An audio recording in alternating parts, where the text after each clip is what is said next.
data wasn't available when I asked Julie to pull it today. So on the adult encounters and nursing visits.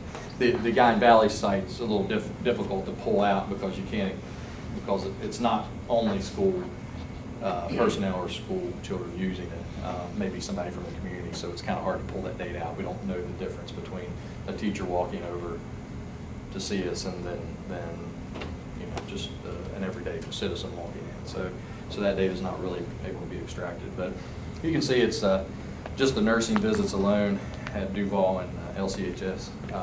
It's over 2,000 last year. So that's just coming down and maybe having a headache or something that's not necessarily a real medical visit. But we're there, we take care of them, make sure everything's okay, and send them back to class.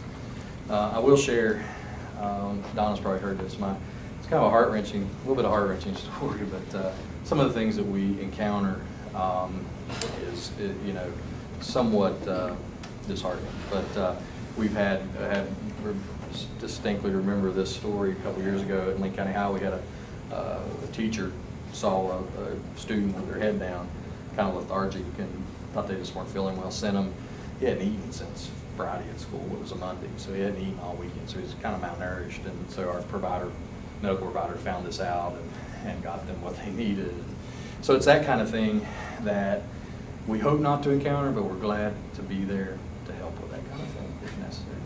And so I do want to say, honestly, the administrative staffs at your schools are fantastic with us. They work with us really, really well. They try their best to make sure that we're accommodated and that we can get in there and do the thing that we do. So it's a hard mesh. It's a hard meld to bring healthcare and education together, but it's necessary. The tagline for the State School-Based Health Assembly is healthier students make better students. Statistically, it's proven. And so we're there to try to do our part and work cohesively with you guys to make sure that that happens for our kids. Last thing is just some services. The dental piece is, we have a mental health provider at Lincoln County High School. Mental health services are available. They're there to help support the faculty and to be there to help any of the students that may have mental health issues. That is supported by the Sisters of St. Joseph Health and Wellness Foundation, and that's a grant that I've written several years ago, and they continue to fund that, and in cooperation with Prestera Mental Health. And the dental piece is something very new to us, and we're trying to get all that underway, mostly preventative care, screening, cleaning, sealants, that type of thing. We'll probably have we'll have a full-blown operatory at Lincoln County High School for the kids that may need any type of repair. We have a dentist on staff who's been doing a lot of work with the kids for a long time. He's actually a Lincoln County guy, and we've talked to the other local dentists and have them working with us as well. On a side note, not to say a school-based health center, but because of your actions last year and working with the Woodville Fire Department, we've been able to secure 3/4 of the former Woodville Elementary School, I believe it was, and it is actually being remodeled, refurbished right now, our side of it, to put a full-blown clinic and satellite clinic for that community. So that's another piece of work we've done with you, which is fantastic. And there'll be dental services there as well for that community and beyond. Okay, I'll quit. If you have any questions, I'll be glad to try to answer them. You did mention the dental mobile unit. The mobile dental unit, yes. We were able to purchase a mobile dental unit that actually came from Missouri. One of this another community health center up in Roane County was able to secure that. It is something to behold. It is a monster, if you will. But they couldn't find the funding to fix it up. They sold it to us for what they had in it, which was really nothing, not much at all. And then I was able to write a grant through the state, one of the Rural Health Initiative programs, and so we've gotten the grant. We are in the process of refurbishing. We're just really close. And depending on what the school-based health centers have on site, we're going to use that mobile dental unit to go on site to do education and to possibly do some screenings out of, really just kind of a rolling billboard, if you will, to say, hey, this is who we are, this is what we're trying to do for you. A lot of dental, health education component, trying to get the parents and the kids out to make sure that they get good dental care, because doing some of the grant work we do, Lincoln County actually has some of the highest dental caries in the entire country. So that's a bad thing. So we'll try to do our best to help correct some of that. I would like to thank you for all the work that's being done on behalf of the students as well as the community.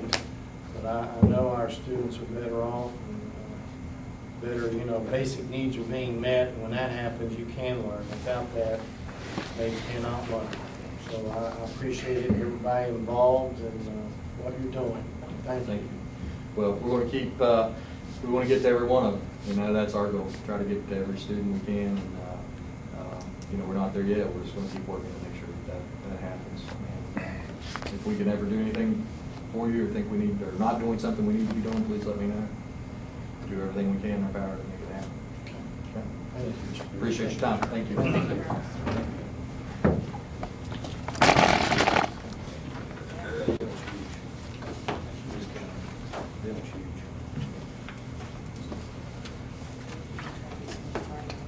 All right, let's move to our administrative section. Has everyone had a chance to look at the administrative, all the attachments? Let's look at A, the 2010-2011 staff development plans for the professional personnel and service personnel. I believe that's in the attachment. Has everyone had a chance to look at this staff development plan? I think we didn't have a chance to look at the schedules. We Schedules. were given the schedule before, Right. but we hadn't been given the right to plan, had we? Tonight. Tonight, oh,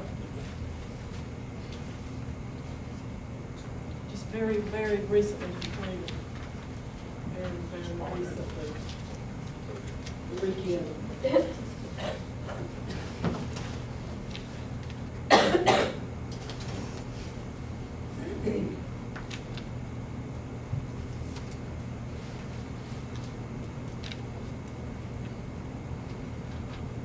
as Ms. Lucas and I discussed earlier, there'll be a few more Yes, things added to added it. to this. So when we approve, we want to be sure that we say, Yes. and future additions not approved as Right. presented. Does anyone have any questions regarding the schedule? My only question is, when I was looking at the dates, I see that on September the 27th to September the 30th, there's going to be 20 subs that are requested. This would be for the learning focus, am I correct? For the continual training and learning focus? So we'll go over.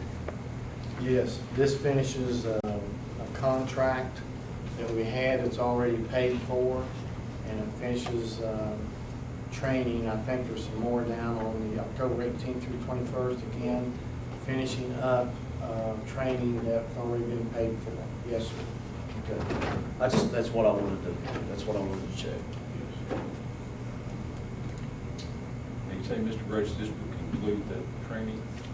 Except for new teachers, I think on the 27th, and we're going to Saturdays trying to, I know the board's interested in trying not to pull them out, so we'll try Saturdays, but because it's mandatory, we might eventually have to pull people out that won't attend, or for can attend, for one reason or another. That number probably less Friday. Yes, sir. Yes, sir, it should get fewer and fewer, plus we have our own trainers, starting with the new hires